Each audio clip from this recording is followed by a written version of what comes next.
So one of the lessons of sort of the war on terror is that, there's a joke in journalism, you're only as good as the local journalist who works with you in the country as a foreign correspondent.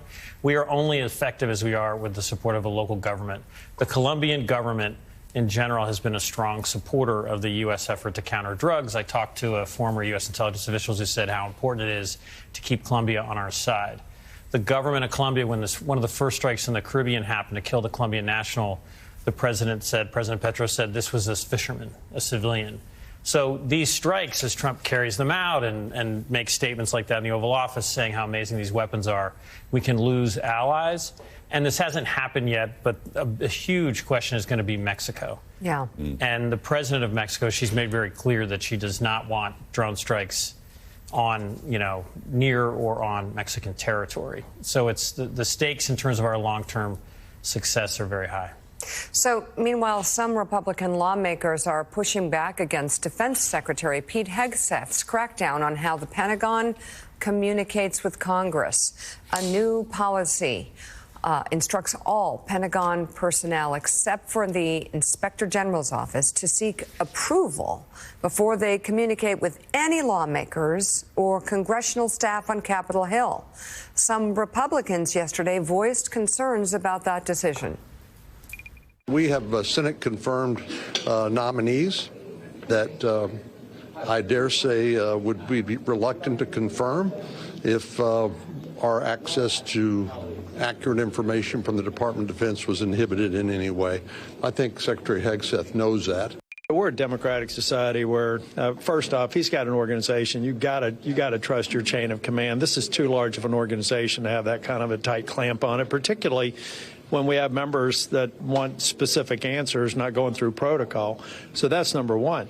But I think generally, this sort of closing the discussion to the press, limiting how many people can act independently and their capacity, very senior capacities in the DOD, just doesn't make sense to me. It underlines a lack of trust in the organization that I don't think is good for senior management to project.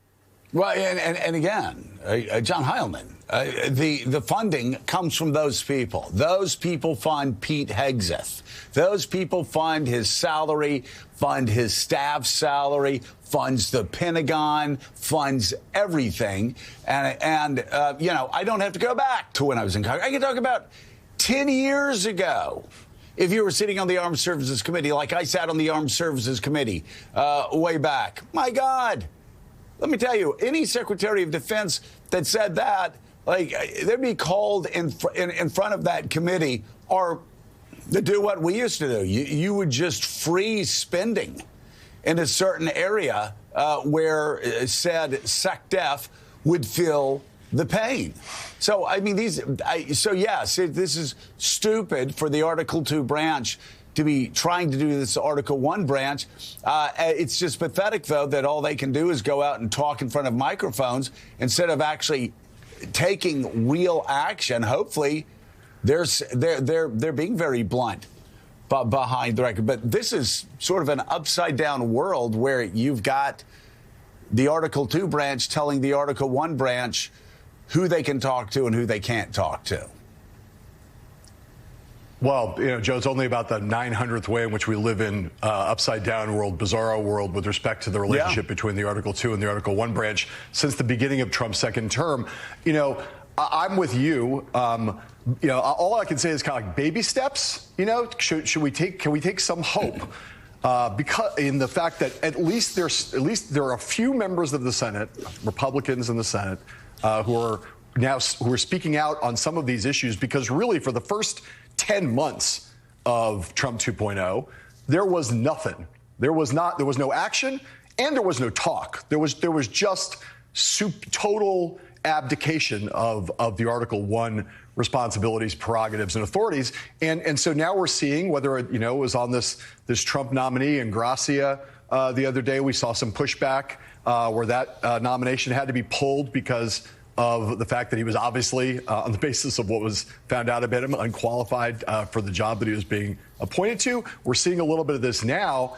on this question of Pete Hegseth, but you make the correct point, which is we're encouraged to see a little bit of talk, but it will really only get serious when there is some action. I do think that there are Republicans on the Hill who are particularly offended by Pete Hegseth doing some of these things. I think some of those Republicans who voted to confirm him regret their votes now.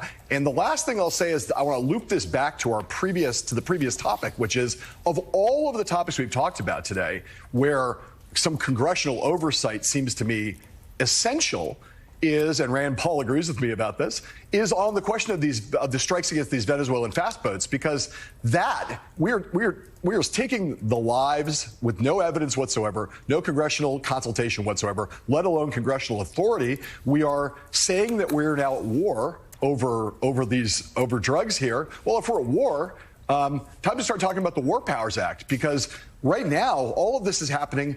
Civilian strikes killing civilians on an almost daily basis now, with no evidence, as I said, no evidence, no consultation, and no authorization. I can't believe that the Article 1 body is going to allow that to go on for very much longer. And if it does, it's a huge mistake. And of course, the vast majority of those drugs are coming from China, which would open an entirely new front there. Let's go back to the Pentagon, David, just for a minute, because of your vast experience as a reporter in this policy. First of all, we have the relationship with Congress, where now Pete Hegseth and the defense secretary is saying there will be no unauthorized engagements with Congress, which is there to oversee the Pentagon, but also with the press now.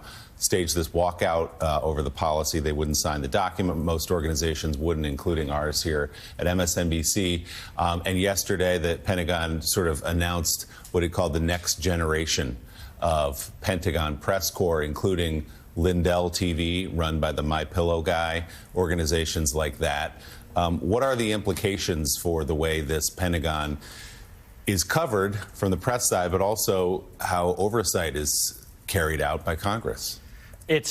My concern is that some of the lowest moments in American history have been when there is a concentration of power and secrecy. And that's what's sort of evolving in the Pentagon. And it's extraordinary. These are lawmakers with security clearances. These are lawmakers that back in the 70s uncovered, some of the worst abuses under, Hoover and other parts of the government. So I'm surprised what's happening. And then in terms of the new reporters who've signed on to this, I mean, the vast majority of the press, including Fox News, has not agreed to this because this is our responsibility. And I just think these are sending young Americans out to fight and die for this country.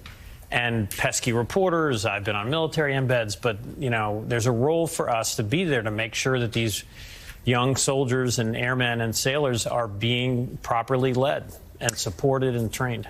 MSNBC senior national security reporter David Rode, thank you. We'll be talking a lot more about this.